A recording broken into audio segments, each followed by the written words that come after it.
Hey guys, what's up? I'm buzzing. The course is finally finished. It's been 2 or 3 months of the biggest grind ever, but I've really loved it.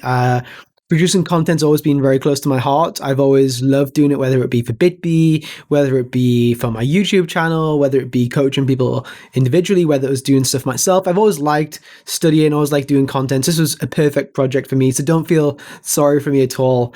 We did an email asking you guys to ask me any questions, and I would try to answer them. I'm going to try to answer all of them. Instead of just answering 2 or 3 in like big detail, I'm just going to try to answer all of them like relatively quickly. So there's going to be 57 questions here. I'm going to try to answer them all, and let's go straight into it. So first question is, hi Patrick, can you share how you organize your knowledge when reviewing spots or hands, and the way you consolidate all that knowledge to improve? I speak a lot about this in the course. This is going to be the answer a lot of the time, but I do speak a lot about this in the course. What I like to do typically as a study kind of project is every time I play a session, I try to make a screenshot of around about 20 to 30 decisions, which I was kind of unsure about. So I have all of these screenshots of decisions which I didn't know what to do.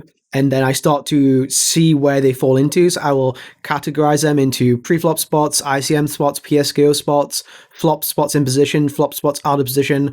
I'll group them together and have like different folders on my computer. So I'll have a folder which is going to be called preflop, a folder which is called PSKO. And once I've worked out the spot and know that I understand the spot, I will delete it from the folder. So in my folders now, they're all empty because the course is finished. But typically there may be some times where in each folder I have like 20, 30, 40, 50 different spots there. And I know that, okay, I need to work through them. If I have loads of spots in preflop and not many in postflop, I will just work all on the preflop spots and like have a little project about that. So this is how I think it's pretty good to do it. And I've seen other people have other methods, but obviously I prefer mine because I use it. It's not that I'm saying mine's definitely better, but for me, it's worked out quite well, I think. The next one says, curious how playing a stack when you are crippled late in a tournament, free to big blind stack, and when to increase variance and when not to, going wider than HRC suggestions versus tighter. So typically I wouldn't really necessarily go wider than what HRC suggests. What I would maybe do is, if it's a spot where, if HRC says a spot is plus EV like 0.01, I'm typically not going to take the spot in most circumstances because I believe my edge in the tournament is higher than this tiny EV which I'm being offered to by HRC. But if I'm going to be a short stack, I'm going to realize that my edge is not going to be that high anymore, and I can't just wait and try to stack the fish with set over set, or set versus top pair, or over pair versus top pair. So typically what I would like to do in this kind of situation is take any spot which I believe will be break even or plus EV when I have a shorter stack, and the deeper my stack goes, the higher EV I'm going to try to take. Next question says, hi Pads, I'm super excited about your course. I was playing high stakes spin and goes, and 1 year ago decided to switch to MTTs. It was a rough year. I put in tons of work but still struggling a lot. I would like to ask you, what do you think is the best way to approach the course and to study at all? Thank you for doing this, bro. Wish you all the best. So we've kind of structured the course in a different way. A lot of people start like pre-flop and then post-flop and then final tables or whatever it may be. We've actually started with post-flop. I think post-flop in MTTs is so crucial to understand. If you don't understand post-flop well, then the pre-flop ranges are going to be different anyway. If you can't play the bottom 30% of hands, which is supposed to be opening on the button well, then you shouldn't open them because they're going to be close to break-even opens anyway. So understanding post-flop is going to be really crucial for us. We've organized everything in a manner which you can follow. So we've started with imposition versus big blind, and then exploits as playing imposition versus big blind, then exploits as the big blind playing versus imposition, and obviously how to play theoretically correct as well. So we always try to talk about the theory, get the baseline, and then I have loads of nice exploits which I've used and developed over the years, which work in conjunction with this theoretical base, which I'm kind of teaching as well.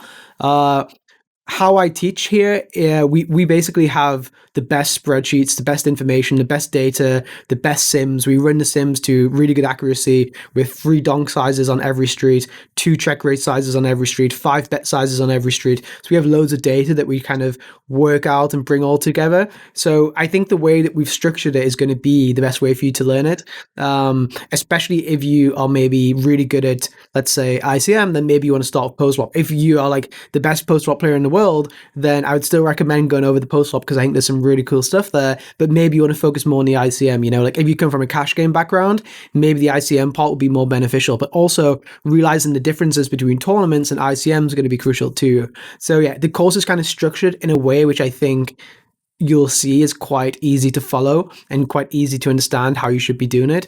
I don't think just doing like a random video from Postflop, a random video from Live Play, a random video from Heads Up, whatever is going to be good. I think focusing on topics and working down the topics is going to be a good way to do it. When is the release date? The release date is Monday, the 14th of February. I believe this is Valentine's Day. Is this Valentine's Day? Oh, wow. If you are, oh no, it's Monday the 15th. It's Monday the 15th, so the day after Valentine's Day. So if you're a female watching and you want to give your boyfriend a Valentine's present, which is going to pay for your Valentine's presents next year, I recommend buying the course.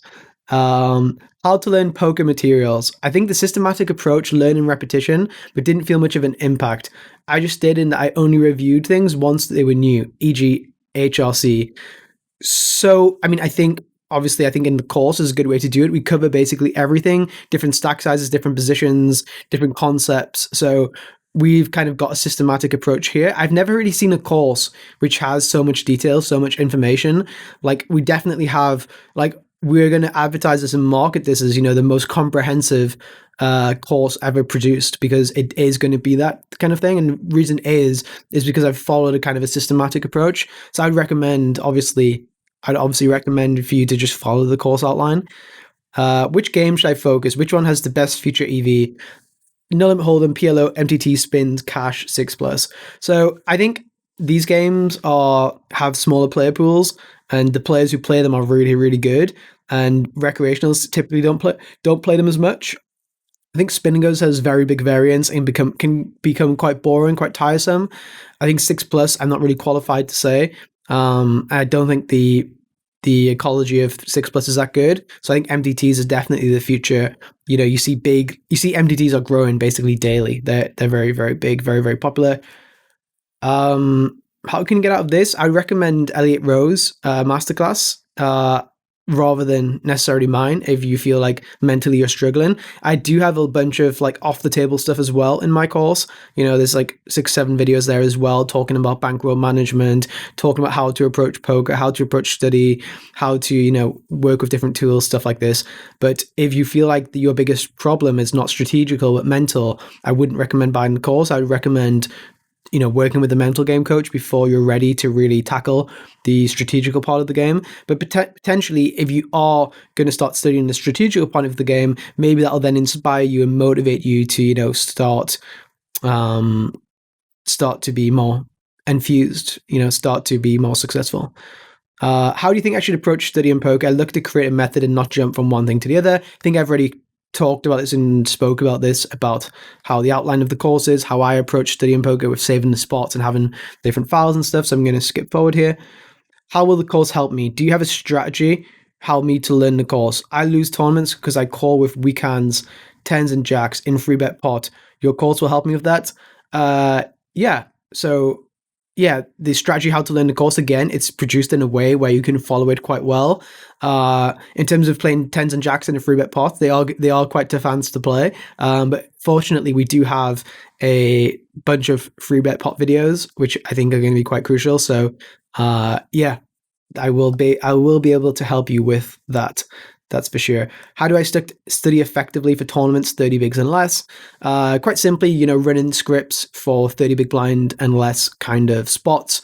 In my course, I focus very heavily on 20 big blinds and 30 big blinds. I have big case studies, big reports about playing exactly only for these stack sizes, different positions versus different positions. So like I would recommend buying the course and watching these really in-depth videos on playing 30 big blinds and less, rather than just like trying to tackle it yourself. I'm certain you would get more value and have it efficiently done, and the data will be presented in a better way than 99% of people can make themselves. And that's not necessarily even down to me. It's down to, the people I work with producing really high quality spreadsheets and simulations, etc. Open size every ES, especially like semi-final on ICM. These kind of situations always just depends of your stack sizes. It depends on other people's stack sizes. It depends on the exact ICM. So I wouldn't really want to just say a blanket statement and you start using the incorrect sizing and load of spots. I have loads of live play videos in the course where we essentially are going through me playing live in final tables, semi-final tables. We do reviews with winning players where there's lots of stuff going on where we're talking about different sizings to use. So I'd rather recommend watching the videos in full rather than me just saying, yeah, use 2.15x or something. High pads, what will be the price of the course? What levels will be divided? E.g., Elite, Elite Pro, VIP.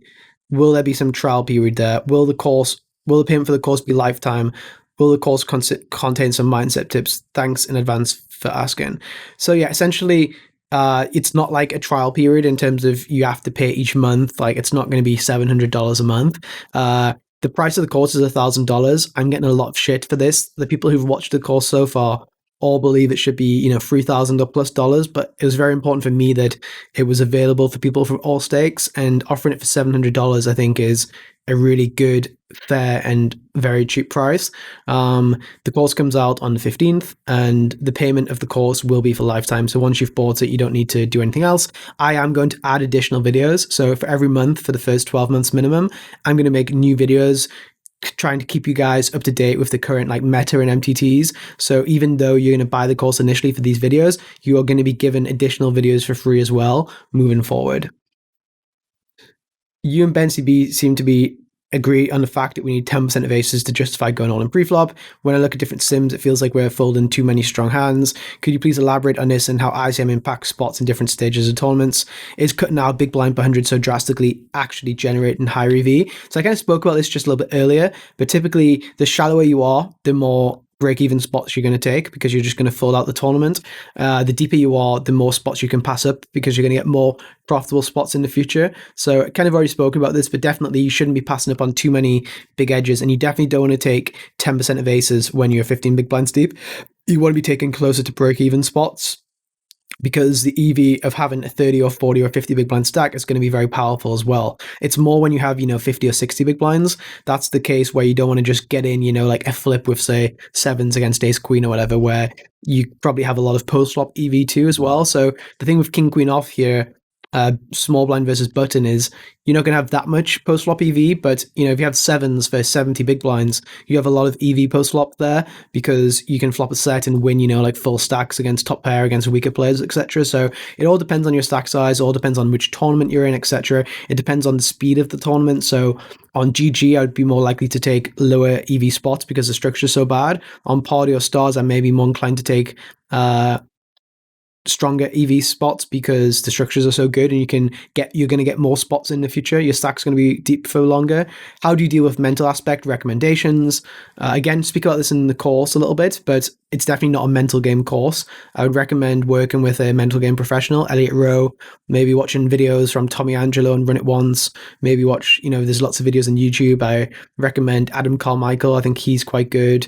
I'm sure there's some other people with YouTube channels. I'm not sure exactly who, but there's definitely people out there who are more qualified than myself. I think Benna Bad Beat on Instagram is a decent follow for this, so shout out to him as well.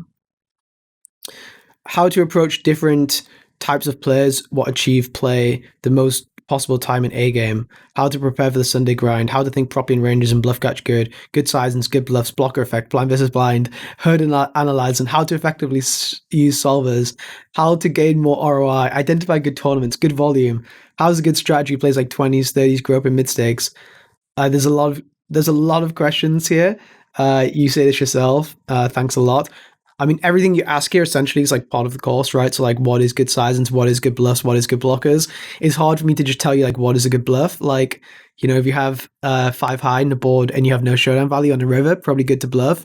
But typically I don't want to answer so broadly. How to identify good tournaments, have a good structure, have a large number of players, have low number of re-entries, have low number of late reg period, typically will be some good indications. But thanks a lot for the nice words anyway, and I hope you don't hate me too much for not answering all of the questions there. Do you think poker is going to be a dead game ever? Do you think it's possible? It's definitely possible. Like they could be cheating to a level which the sophistication is so high that the security teams can't catch them. But as cheating increases and sophisticates, so will the security teams. The biggest threat to online poker essentially is regulations. The biggest threat essentially is people, kind of governments wanting to segregate the player pools, meaning that the player pools become limited and restricted in size, meaning that ROIs become very capped. Maybe they increase the rake, and then it's not profitable to be a professional player anymore. In the direction of pure exploits, do you find yourself sometimes totally disregarding GTO and making your decision based on other factors? Not really. There'll be spots which I'll definitely deviate from the baseline of GTO, but all of my exploits are based on GTO exploits. So GTO node locks. So in the course, I always teach the baseline of what is good theoretically correct, but I always think about and speak about every single spot, what could be the exploit here, and I node lock for our opponent maybe folding too much, and then what is the exploit? I node lock for our opponent raising too much, then what is the exploit? So kind of running things theoretically in GTO solvers is often going to give you really nice outputs for what could be a good exploit. You know, like maybe it'll tell you to like re-raise a combo which you never thought about before, which maybe like unblock some of his raising range or whatever it may be. So yeah, I would say I don't totally I always regard GTO, and my deviations are always very GTO based, but I don't necessarily make all of my decisions as the baseline of GTO. That's how I would kind of phrase it. Hello, thank you. I'm at the big blind with 20 big blinds effective stack. I didn't really want to answer too many of these specific questions, but let's have a look. The player under the gun plus 1 or hijack makes no difference to this question. Raises to 2.5 big blinds. I call with 9-8 or 10-8 off. The flop is 3-10 queen. I check and the raiser makes a bet of 2.5 big blinds. So I go all in. Is this a plus EV move? You know, like a lot of stuff to answer here. Typically, these hands feel like they're more natural to just check call. When you go all in with 10-8, you know, he's usually going to just have a better hand when he calls you all in. You have a hand which can call most turns. He's going to have a lot of hands which are just not very attractive barrels, like maybe like A7 offsuit, which could be a potential barrel, but maybe you'll miss some of those barrels. You know, you want to have some hands in your check call range too. But yeah, typically quite a broad question for me to answer, I would say. You could have an overpeg, etc. I would say, you know, the shallower you are, the more inclined you are to go in, but hopefully that's not pointing out too obvious. Being a small makes Tony player making 1K a month is hard to pay a lot of money for the course unless I have a super month at the tables. Have you think about divided the course in 3 or 4 pieces so that people like me can maybe buy part 1, then part 2, then part 3, or even sell some small part from the course? The people can select every month what they want to put the focus on, don't need to pay super much money at one time. Sorry for the misspells. First of all, I'd say your writing's very good. You know, like assuming you're not English, your writing's better than my English can be at times. So don't apologize for that. In terms of separating the course, if we separated the course, we would have to sell each one for minimum $500 because they're so in depth. Like the post-flop section of the course, for example, in this section of the course, we have 60 plus videos. So like if I sold this for, let's say the course is $700 right now, right? And we have 8 pieces of the course. So this would be $100 each less. So if I have 60 videos and it's $100 for the 60 videos, I would essentially be selling each video for like $1. And they're really in-depth videos, which I've like held nothing back on. So the only way where this would be feasible is if I sold each one for like $500 and then the course would be, you know, like 2,500 or something, which I think would still definitely be really good value. I'm going to put my like words on it that I think 2,500 would be great value for this course, and it would definitely be worth every cent here. I was very timid to say this 2 months ago because I didn't know what content would be created, but now I'm very confident of saying that. So the only way where I can separate it up would be to have it so cheap. So I would basically say, you know, like the deal is kind of really good as it is, and if I was going to do it the other way, it would end up being more expensive for people, unfortunately. I did think about doing it that way. There's also ways where I could have done this course for $500 or $400 and then do another course next year and then another course on PSKOs and another course on Heads Up and try to milk it. What I tried to do was put them all together so I could offer as cheap as price as possible. So hopefully that answers the question. And yeah. Where do you think is the biggest MTT for 109 to 1,000? I think there's multiple sites. So Polypoker, shout out Ambassador, PokerStars, GG Poker, ACR. You know, all of them have good tournaments in this buy-in range, I think. Online poker's died? No, I don't think so. I think especially with coronavirus, online poker's been booming, especially in the MTT side. What is the most fundamental thing to study implement to improve your MTT game? I think definitely playing in position against big blind and playing big blind against in position, knowing how to exploit passive opponents, how to exploit aggressive opponents, how to play turns after betting the flop, how to play rivers after betting the turn, when to bet turns big, when to bet turns small. This is what I focused a lot of the course on, both theoretical stuff, baseline stuff, but also exploitative stuff. So I would definitely recommend to study playing single raise pots, because playing, like 3 or 4-way pots, you don't play them very often. The most pots you're going to play are going to be single raised heads up pots, so going to be really crucial for you to understand how to play these pretty well, I think. Cool down after session to calm down, relax, and have a good sleep.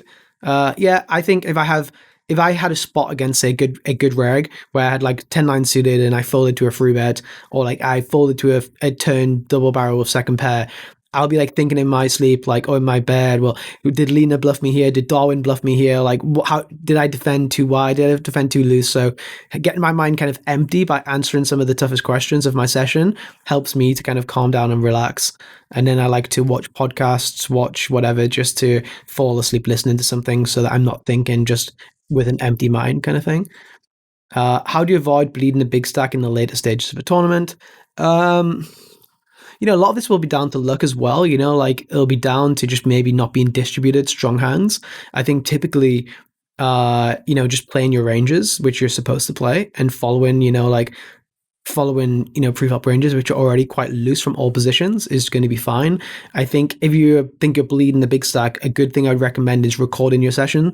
So record your session and send your session to a friend and see if he found any spots where maybe you were playing too tight. I think that's kind of a nice way to do things. What separates low stakes MTT players to high stakes? Understanding of theory, understanding of how to play post-flop, understanding of how to play free bet pots, understanding of ICM, understanding of PSKOs, understanding of heads up, understanding of bankroll management, understanding of approach to game selection, understanding of approach to poker in general, understanding to exploits. Everything which I just spoke about, we cover in the course. So I think there's no reason why anyone who plays low stakes, if they watch the course, there's no reason why they shouldn't be moving to high stakes, because we cover a lot of stuff, and we're going to continue adding more and more stuff to the course.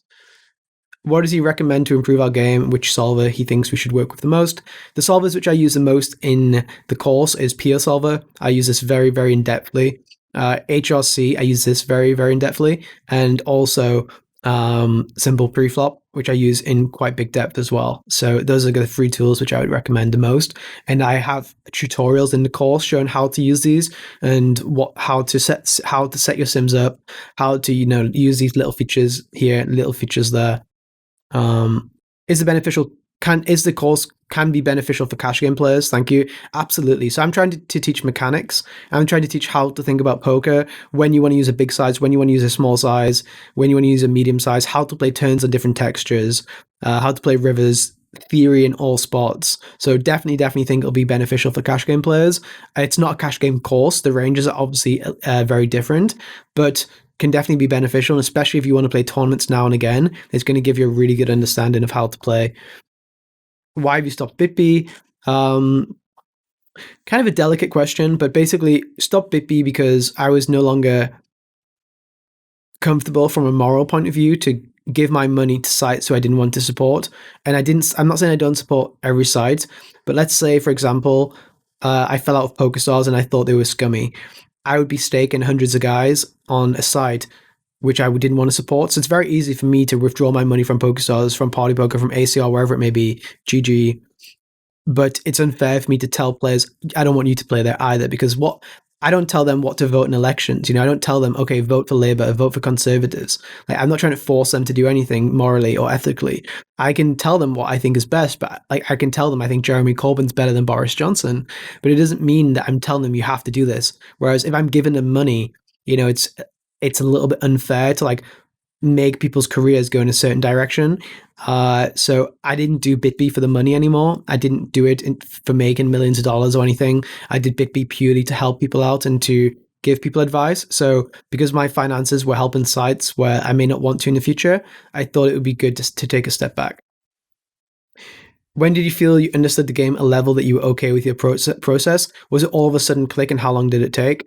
I think probably how I approached poker, like even up to like a year ago, 2 years ago, 3 years ago, wasn't as good as it is now for sure. I had a different approach. I used to be so focused on like getting every spot correct in terms of memorizing spots. So I would be betting like 20% on king high boards. I'd be betting 30% on, queen high boards. I'd be betting 80% on nine high boards, whatever it may be, and trying to like get the spot right without understanding why I was doing what I was doing.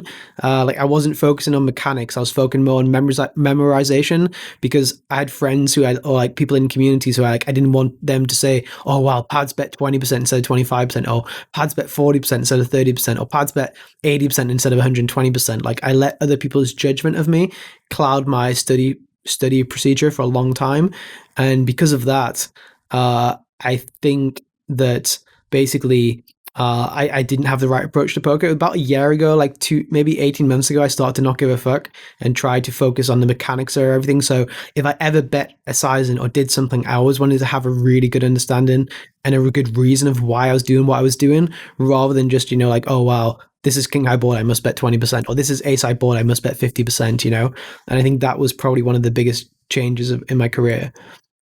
What's the most important thing to go from low, mid to high stakes? We've just spoken about this previously too. Highest amount of alcohol in your system during a grind. Right now, I don't drink before I play. When I used to play Zoom 500 like 7 years ago, I guess, I used to drink 4 Smirnoff Ices before I played, or sometimes two, to get to the sugar and get a little bit of energy going. But I would definitely not recommend that. What steps would you do in my spot of my goal if you had my goals? 2020, I had 22% ROI playing MTT's ABI, $26. This year, I'd like to at least 30% ROI and increase plus $2 every month to end up playing $53 ABI with 5K games at the end of the year. I have almost all courses available, and soon I'll sign up the pads on pads, of course. I speak a lot about approach. So like in the off the table section, I speak a lot about how to approach these kind of spots and how to approach bankroll management and how to approach taking shots and moving up in stakes. I won't go through it again because it's like quite a long video and talks about variance and talks about expected returns and ROIs, etc. So I would definitely, if you are going to buy the course, I'd just recommend to watch that video. Yeah, typically I would say minimize your risk and sell up markup to tournaments where you have a big edge and start to increase your ABI gradually. But yeah, it seems like you have a nice approach. I think having goals of increasing your ABI by $2 every month. I would say that, if your goals aren't going correctly and like you don't move up by $2 or you move down by $2, that's also important. So moving up and down is going to be crucial. Don't think that, okay, I moved to $28 and then now I have to move back down to 26. This is a disaster. It's just part of the journey. There's definitely going to be months where you have a losing month. So being prepared for those months and being able to move down is going to be critical for your long-term kind of growth and success, I think. What will be the differential between pads on pads versus other courses in the market? So first of all, this is definitely going to be the most comprehensive course on the market. We have over 160 videos. I think we have like 100 hours of content-ish. We have videos coming up every month. So there's probably going to end up being like 200 videos and over 100 hours of content. We cover everything in depth more than I've seen on any other course, and I've bought most of the courses too. We speak just so much about so much stuff. I think another good thing is it's not a solo course. I have Pone Diddy, who's the best coach or one of the best coaches on Run It Once. We have Kevin Rabichow, who's one of the best heads up players in the world, coming in to do specialist situations. I also have videos in the course with big winners. So some of the biggest winners on all the different sites, GG, PokerStars, Party Poker, 888. I've brought in some of the biggest winners and reviewed their tournaments with them to find out why they're doing so well. So we have myself, 4 or 5 additional people, plus Pone Diddy, plus Kevin Rabichow. We have 7 parts of the course: pre-flop, post-flop, PSKOs, heads up, ICM, live play, off the table. I think that's 8 parts actually. And, it's one course. You don't have to buy a PSKO course, intermediate course, advanced course, this course, that course, a live sessions course. Everything's all in one. So like, first of all, it's definitely going to be the cheapest course. Second of all, it's definitely going to be the most comprehensive course. And third of all, like, I back the content in there. It's the content and the analysis and the data, which doesn't necessarily all come from me. It comes from spreadsheets and it comes from simulations. I guarantee that these are ran at as high a level as you're going to see. So if you look at spreadsheets on other courses, if you look at data analysis on other courses, then you look at the data analysis here and what kind of depth we go into, I would just be so I think there's a huge difference. Am I a better player? You know, that's not up to me to say, up to them to say, up to you to say. Like it's all like different. It all depends on, you know, what we look at. What part of, am I a better coach? That again, you know, who knows? I definitely don't want to say that. Am I more enjoyable to listen to you than other coaches? Again, for some people that'll be a yes. For some people that'll definitely be a no. Some people will fucking hate me, and that's fine. And you definitely shouldn't buy the course.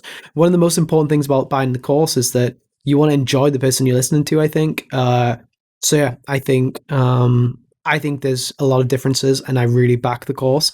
But again, if I'm not the guy for you, don't buy the course. You know, if you hate listening to my videos, if you don't like watching my YouTube videos, if you're one of the 5 guys who puts the thumb down on the video, don't be the guy who buys the course, because, you know, obviously you don't like to listen to me. So I definitely don't want everyone to buy it. That's for sure. Sorry, I forgot to ask if Pads will be answering student questions inside the course. This is a really good question. So once a month, I'm going to answer all questions, or like kind of similar to now going through this video.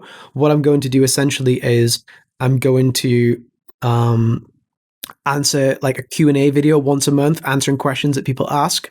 And hopefully this ends up being a good way to do it. I think that it's better than like replying to like every single video, because I have 170 videos. So if I had to check every single video every time, every day, I'd be like losing my mind. So we're going to collect all the questions together, and I'm going to keep answering these once a month for like at least the first 12 months or so.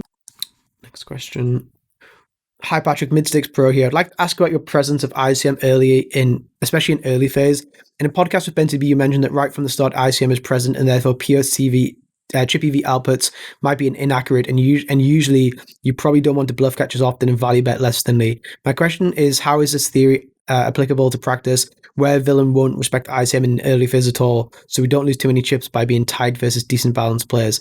How do you implement this ICM knowledge to real games? Thanks for your reply. Regards, Boris. So a lot of tournaments are re-entry, so you can take max EV lines for sure in re-entry tournaments, and typically the tournaments which aren't re-entry are going to be deeper stacked tournaments. They're more like main events and stuff like this, where you have a really good structure, and taking, you know, marginal spots anyway is not going to be the best play. So it kind of works together in that regard. In the course, we often speak about, okay, probably won't take this spot, probably won't take that spot. One of the best things about people who are too loose, if people are too loose or people are playing too wide or too tight, usually you have very, very good exploits. So the exploits essentially are going to be how to overbluff, how to underbluff, all that kind of stuff. And in the course, we do talk about the baseline strategies a lot, but we always speak about how to exploit different player types. So players who call too much on the river, we have really good exploits about how to play turns differently, or how to play rivers differently, or how to play flops differently. So there's lots of exploits you can do against these kind of opponents to make sure that you're not losing EV in the tournament, let's say. Next thing, what do you think is the best approach towards poker? Being a good thinker or following GTO solutions? I hate following GTO solutions. So again, like I spoke about, you shouldn't be trying to just bet 20% here or 30% there. It's understanding the mechanics. So the good thinker may realize, okay, I want to bet small with my range here to make my opponent indifferent with his high cards. Whereas a GTO solutions guy may think, okay, this is a board where I bet 20%. Having the first thought is definitely the best. And if you end up betting 25% instead of 20%, or 30%, 20, 25%, you're going to be giving up a lot less EV, but you're going to be understanding the game on a higher level, playing turns and rivers differently, etc. So definitely think being a good thinker is important and the most crucial part, but understanding the GTO reasons of why you're a good thinker is going to be a mandatory, in my opinion.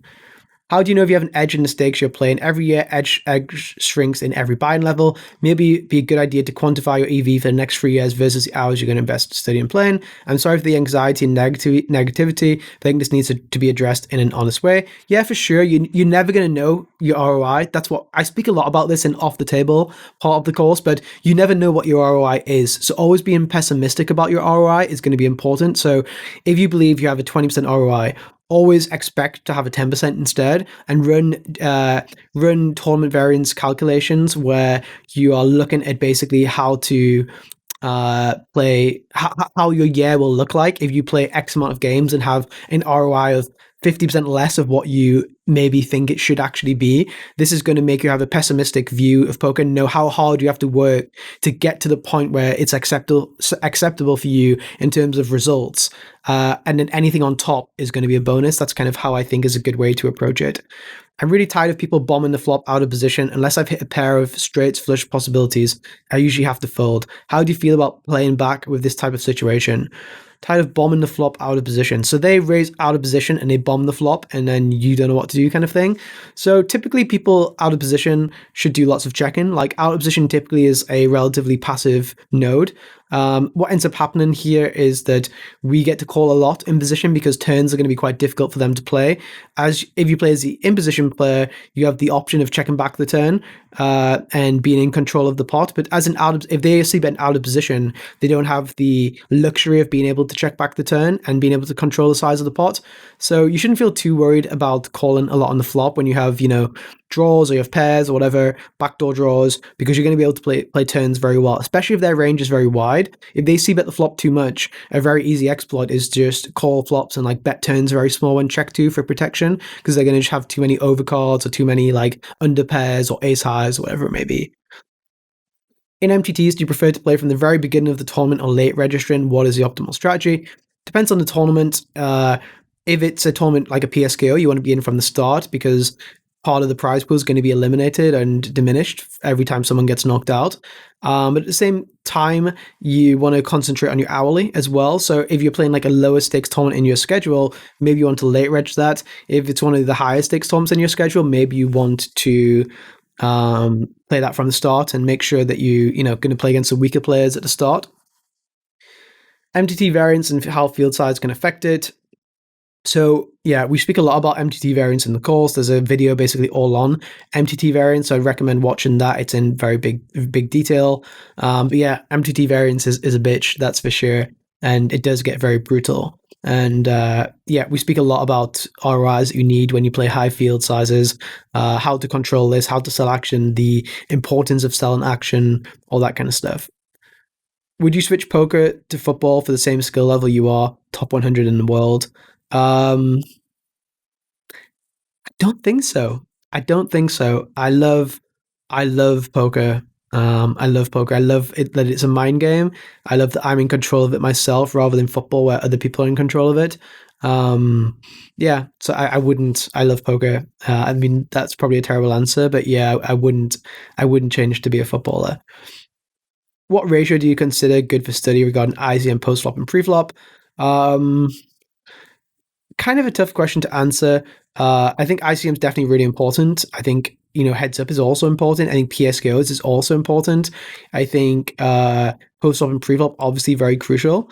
The thing with post-flop is that whenever you study post-flop, you also study pre-flop. So you're always like thinking about the ranges of pre-flop and the merits of the ranges and why the ranges are constructed in the way they are. So post-flop and pre-flop often comes under like the same umbrella a lot of the time. I think people try to study them separately, but actually when you study in post-flop, you always study pre-flop too. But when you study pre-flop, you don't study post-flop. So I think studying post-flop at a higher frequency than pre-flop is definitely good, just because you have to analyze the ranges anyway when you're like considering whether to use big bets, small bets, medium bets, whatever. So I definitely think that studying post-flop more than pre-flop is very crucial.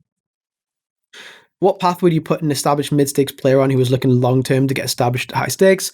Just, getting a good understanding of all the different parts of poker, post-flop, which we have in the course, PSKOs, which you have in the course, heads up for when you get to the biggest parts of your tournament life. You're going to play the biggest pay jumps in those kind of situations, know how to play in position, how to play out of position, how to play free bet pots, how to play shallow stacked, get really good at 20 big blinds, really good at 30 big blinds. There's a lot of emphasis in the course about this. So yeah, I'd buy the course, watch it all, and hopefully go to the moon. Is go to the moon the phrase? I'm not sure. Hey Pads, I'd like to know for what stakes your course is targeted for. First of all stakes. So I think if someone plays 25Ks, they can definitely learn a lot from this course. I truly believe that because there's been a lot of time and effort and energy put into the course. It's been structured into a way where they can follow it really nicely. But at the same time, it's teaching mechanics for, like lower stakes players too. So if you play $5 tournaments or 25Ks, I think it will help you. It will be fine because we always teach the baseline, which is going to be, GTO. But we always also consider about playing against crazy opponents and playing against tight opponents. So no matter what game you play, it's going to teach you to play well. First of all, very good, the mechanics of good tournament poker, but it's also going to teach you how to play against aggressive opponents and passive opponents. And in $11 tournaments or 25Ks, the weaker players are often going to be, either really weak or really aggressive.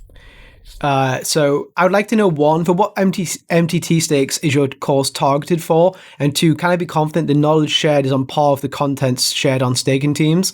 So I believe that this content is deeper than any content I've ever done for like staking stables like Bippy. And obviously with Bippy, I was given all the money I had in not in the world, but like I was putting as much money as possible into these players. I was incentivized to be given them as much as I could, and I did give them as much as I could, and I still believe that this is even more in depth. A lot of the stuff, it will be stuff which I obviously touched on with Bippy and coached in Bippy because it's how I approach poker, but there's a lot more as well, a lot deeper stuff as well on top of that. Next question. Apart from strategic skills, what other skills are required to be a top-class MTT crusher? I mean, it's all strategic, but it falls into different categories. So like patience, like understanding of dynamics, understanding of game flows, understanding of your self-image, like self-awareness, awareness of others. I think awareness is a really important thing to understand when we want to deviate from baseline theory and when we want to not deviate. So like awareness of ourselves and awareness of others and awareness of the population, I think, is really crucial factors of being a top class MTT crusher. Hey Patrick, it'd be nice to see a roadmap for analyze sims in Solver, in Chippy V and ICM. Yeah, I mean, we go into all the sims in quite big depth. There's loads of Preflop stuff, loads of ICM stuff. I think there's over 30 hours of just ICM content, which is a lot. So yeah, we go through everything. When playing mid-low stakes like 55, 33, 22 MTTs, many opponents don't understand ICM. When deep in the money near final table, I find an aggressive strategy seems to backfire, but I also don't want to just blind out. Any tips for the last 3-4 tables and downwards at these stakes? So if they don't really take into account ICM, and you're losing chips by bluffing, just be more greedy with value bets. So if you would normally bet, 3/4 pot on the river against someone in an ICM situation, but they don't take ICM into account, just size up your value bets as well, and that's going to compensate for any losses. Also size down your bluffs. Try to target auto folds rather than target made hands. So on the river, choose hands as a bluff, which can fold out his hands, which may be like better draws. So if you get to the river and you have a 5-high flush draw, but you also have like a middle pair which you could bluff and try to make him full top pair, instead of making like a GTO bluff with your kind of middle pairs, just bluffing the hands which definitely don't have showdown value could be a good adjustment that you could make. Investing in the course versus investing in coaching. Do you think an intelligent person who applies himself to the course with discipline, takes on board what's being taught, can see similar or better results than if he invested in coaching? Is it good or better? Why? Thanks. So I get a lot of people messaging me for one-on-one coaching, and I basically tell them, look, I will coach you one-on-one, but you're going to get like 50 times more value and you're going to improve 50 times better by buying the course. So if people really want to do one-on-one sessions, I can coach one-on-one and be like individual, but it's just going to be so much more expensive. Like the minimum a high stakes player charges for coaching is like $250.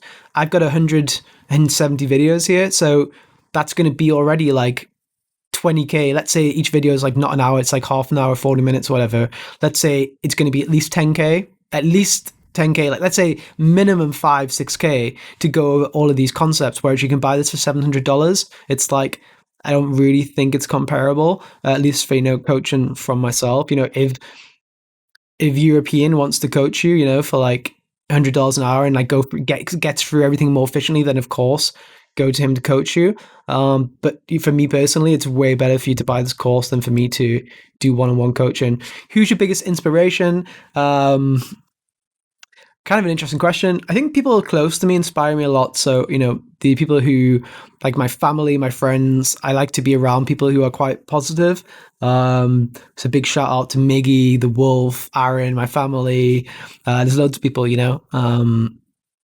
my dog inspires me in some weird ways where they're so consistent with their routine. Like it's kind of weird. Whenever my alarm clock goes off, as soon as it goes off, I want to go back to bed. My dog, he's up straight away. Like, I don't know how, but dogs have this huge kind of sensitivity to alarm clocks where they realize what it is and they realize, okay, this is time to get up. And I wish I had that. If I could have that skill, I would be a lot happier, man, I think.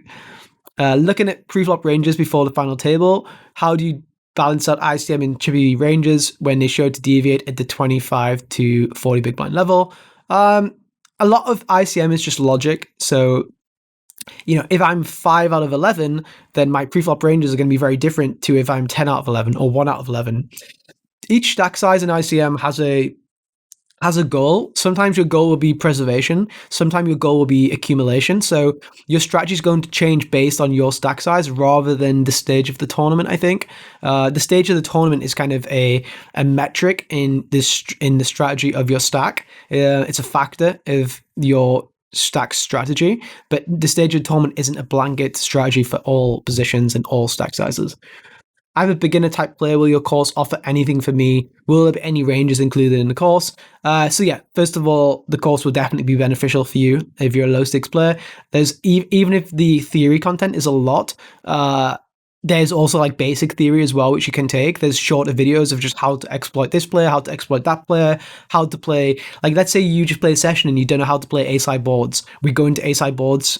If you want to know how to play Broadway boards, we go into how to play Broadway boards. If you want to look into Midland boards, we know how to play Midland boards. If you want to look at monotone boards, we have videos broken down just for monotone boards. If you want to look at paired boards, we have paired boards. If you want to look at trip boards, we have trip boards. If you want to have low boards, we have low boards. So like anything which you struggle with from a theoretical point of view, we will just have for you like most of the time. In terms of ranges, I don't really believe in ranges so much. Like, I think the biggest mistake that MTT players make is like static ranges. So when Run It Once were like, oh, shall we give these guys ranges? I was like, definitely not. In my course, the preflop part is called preflop adaptations. So I speak a lot about population data, data analysis, EV of certain hands in certain spots, and explain why we actually want to deviate away from ranges rather than necessarily consider just plain ranges. And what we do end up doing is look at the ranges for post-flop. So when we speak about post-flop, we need to insert ranges. So we do speak a lot and like show basically every range possible. There's also like a master sheet, which I go through a lot and show all different kinds of situations of pre-flop spots. So it's very heavy pre-flop, but I think having blanket ranges of, cut off 32% is very, very bad way to approach poker. And I think actually the courses which have done this have actually helped the game a little bit. People thought it actually made it worse, but people are just playing so robotic and not really thinking about why they're doing what they're doing and more interested in like looking at some chart on a different screen or something. So I definitely recommend the way that we do it. And obviously I say that I'm not being biased. It's just the way that I think it's best because I've just made a course. I did it in the best way which I thought was possible, right? So I'm not saying obviously I think my way is better than the other ways. Otherwise I would have just done it the other ways, How to choose which tournaments to play and how to adjust different strategies on low, medium, and high buy-in tournaments.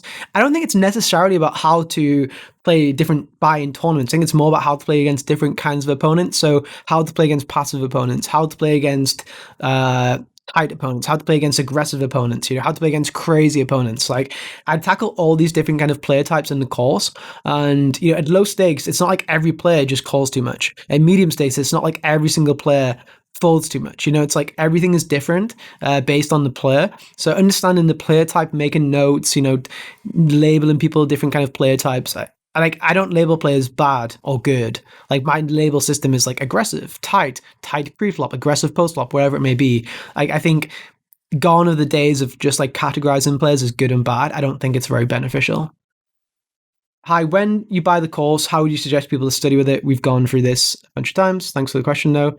Yo, Pads, I haven't got a question, but you're the man. Thanks for doing what you're doing. Thanks a lot. I appreciate it. And you are the man or the woman as well.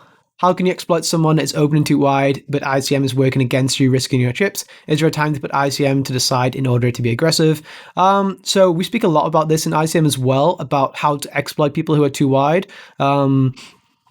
It depends also on other people on the table. There's a factor called collision effect. We have a video on this where basically someone else is aggressive, but there's another guy who's aggressive. Sometimes you giving up the EV and allowing these two guys to collide against each other is going to actually give you a lot of EV in the end. So that's something which you can consider. Can I find a difference between middle reg player and a high stakes player and improve my game into your course? You can definitely move from a mid stakes player to a high stakes player just by watching this course. I'm very, very confident about that. And if I wouldn't be confident, I wouldn't say this publicly. Like, I swear on, like my family's, my dogs, everything's life, that I truly believe if you're a mid stakes player, this can help you move up to high stakes. And, this is just what I believe. As trends change over the next 12 months and there's some subtle differences, I'm going to be continuing making videos about what's happening at high stakes, what's happening at mid stakes, etc., trying to keep you up to date with the current meta of MTTs. So yeah, I think this will definitely help you. What is the total cost of the software, solver, tracker, etc., solutions for solvers and hardware, processor, SSD to be able to get the most out of the course? So the way that we do it is like, I've seen some other courses, they have like 12 minutes of like playing imposition against big blind, or they have like 5 videos. Like, to me, that's kind of crazy. And if that is the case, you need to do a lot of studying yourself and run everything yourself. I'm basically breaking down everything here, so you don't necessarily need to buy all the softwares and run everything again yourself. We're going to give you very, very in-depth information. You're going to see the reports that we do. We consider every single board texture with every single hand against every single hand and give massive data analysis to analyze it all. So you don't need to run all of these spots yourself, because we've done a lot of it ourselves. I would recommend always, getting solvers and stuff like that. I don't personally use a HUD. I don't think using a tracker or a HUD is good. But just simply buying the course and watching it first of all would be better than just like starting to run random sims, I think. And that is the last question. So I've managed to do this in less than an hour. If you're still here, thanks so much for watching. I may put this on YouTube too. I'm not sure, probably not. But if you're on YouTube, hi guys, how's it going? Still no intro. You realize there's no introduction there. If you are kind of on the fence about buying the course or not, hopefully I've helped push you one way or the other. If you don't like the stuff I've said, don't buy the course, that's for sure. Just like, if you do like the stuff I said, then hopefully you are encouraged to buy the course. I'd definitely recommend buying it in the first couple of weeks, because it's very likely that the sale of being $700 will go to $1,000. I still think $1,000 will be way more than good value, but 700 is obviously even better. Or 699. When I see that price, it scares me a little bit. It's so cheap, I think. But yeah, gonna end this now. Thanks so much for watching, and I will see you guys in the monthly Q&As.